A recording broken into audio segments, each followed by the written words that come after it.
Chiquinquirá es uno de los barrios en Barranquilla que más estaría siendo golpeado por la extorsión y que ha llevado a que muchos negocios dejaran de operar. Una situación similar se registra en los municipios metropolitanos de Soledad y Malambo, y que a pesar de la reacción de las autoridades, este delito se ha convertido en el dolor de cabeza de los comerciantes, según Orlando Jiménez, presidente de la Unión Nacional de Comerciantes Undeco, quien está con nosotros en el Caimán. Bienvenido, don Orlando. Gracias por estar con nosotros. Saludo especial para usted y para toda su amable audiencia. En materia de estadística, ¿cómo ha sido el 2025 para los comerciantes frente al tema de la extorsión? Bueno, este es un flagelo que desafortunadamente ha causado afectación grande, sobre todo a los micro y pequeños comerciantes aquí del área metropolitana, principalmente en Barranquilla, Soledad y Malambo.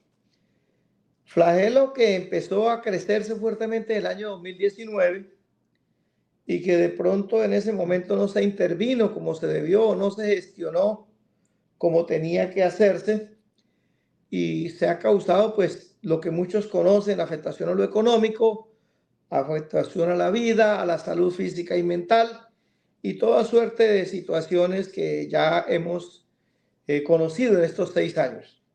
En el último año o en los últimos 20 meses se han visto acciones muy importantes por parte de las autoridades, donde pues se han inyectado unos recursos, se ha incrementado el pie de fuerza en los gaulas, tanto el de la policía como el militar. La logística también se ha proporcionado de acuerdo a la información que tenemos del alcalde y el gobernador.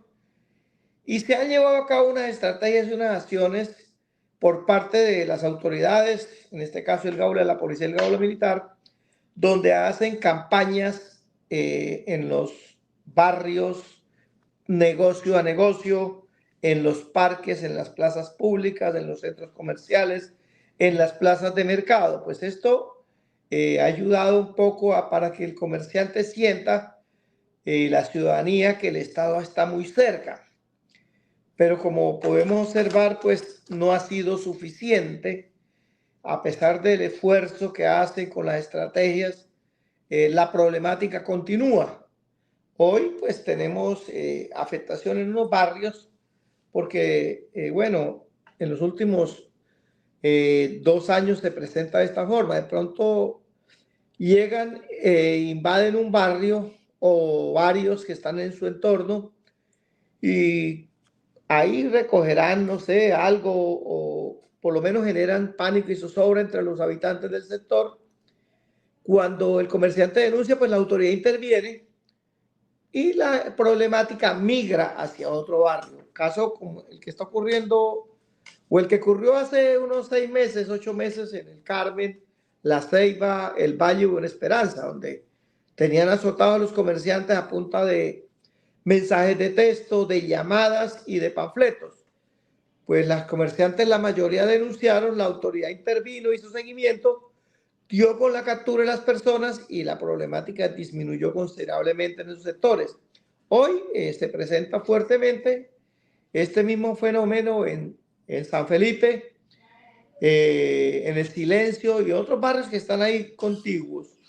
De la misma manera ocurre en el barrio Montecristo, el barrio abajo, que también nos han comentado los comerciantes que por estos días pues lo han estado llamando, le han estado mandando mensajes de texto, solicitándole pues recursos, lo mismo que panfletos. Entonces, ahí estamos pues aspirando y esperando que las autoridades sigan avanzando con sus estrategias y que ojalá más temprano que tarde podamos tener tranquilidad en este tema.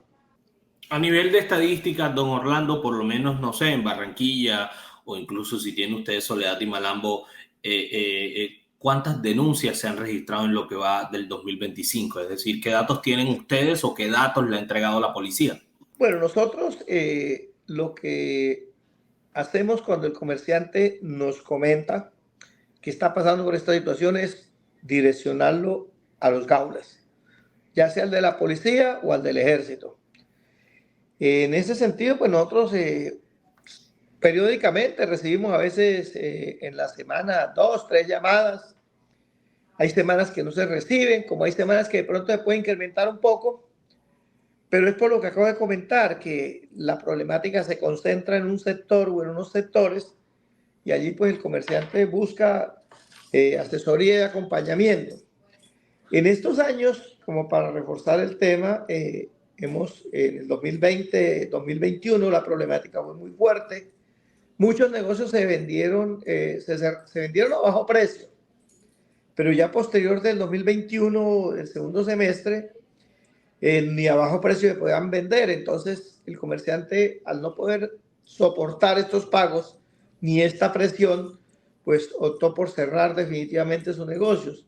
En ese tema, pues tenemos hasta el 2022 unas 200 tiendas cerradas aquí en el área metropolitana y otros 200 negocios de otras actividades, micro y pequeños, también en el área metropolitana cerrados por este flagelo. Es lo que nosotros manejamos y bueno, las denuncias este año y el año anterior siento que se han incrementado y según las estadísticas que maneja la misma autoridad, ellos lo corroboran del incremento de un 20-30% y en otros casos hasta más de las denuncias, pero consideramos que es por el trabajo que está haciendo la misma autoridad de acercamiento, porque los efectivos de los gaulas llegan al negocio o al establecimiento de comercio y entablan conversación con el administrador o propietario o los mismos dependientes e intercambian contactos, de modo que ahí se genera una confianza y cuando la problemática se presenta en ese establecimiento de comercio o en el sector, pues inmediatamente el comerciante llama al efectivo del Gaula que estuvo allá con él intercambiando contactos. Eso es lo que podemos resaltar de los últimos 20, 24 meses con las estrategias que se están llevando a cabo. Hay lugares, don Orlando, barrios o poblaciones donde los comerciantes definitivamente están pagando la extorsión para poder trabajar o que los permitan trabajar estas bandas criminales. ¿Tienen ustedes algún seguimiento de este tipo de personas, de este tipo de comerciantes, perdón, que estén pagando necesariamente simplemente para que los dejen trabajar y que de pronto no optan por la denuncia y solo se queda en un comentario hacia un deco, simplemente una llamada? Sí, efectivamente, eso ha sido quizás el error más grande que pueden cometer, pero a veces uno también entiende que el comerciante está en barrios a veces periféricos, donde la situación es compleja socialmente hablando, y él optó por pagar, pero resulta que esa no fue la solución, porque al cabo de unos 2 meses o 3, le llegan nuevamente con otro pedido. El mismo individuo, la misma organización o de pronto otra. Eso es lo que nosotros conocemos y que ha sido pues un error. Desde los gremios lo resaltamos como un error porque, pero el comerciante nos dice, ¿y yo qué hago? ¿Y yo qué hago si amenazan a mi familia, me amenazan a mí, amenazan a los dependientes, le hacen disparo al establecimiento de comercio, intentan incinerarlo? Entonces, uno lo que hace es pues buscar negociar de acuerdo a su presupuesto o de acuerdo a lo que uno puede conseguir con los amigos, con los familiares, con préstamos bancarios o extrabancarios. Es lo que todos nos dicen, pero sí, hay gente que paga y que desafortunadamente pues le ha tocado incluso cerrar porque no puede sostener estos pagos en el tiempo.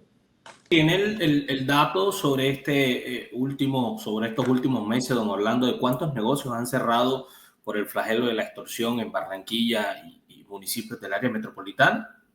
Bueno, en los últimos meses, en los últimos 20 meses, para poner una cifra considerable en tiempo, se han cerrado varios negocios. Claro que sí, porque los 200 que hablo, que se cerraron hasta el 2020, hasta el 2022, perdón, esos negocios quedaron cerrados definitivamente.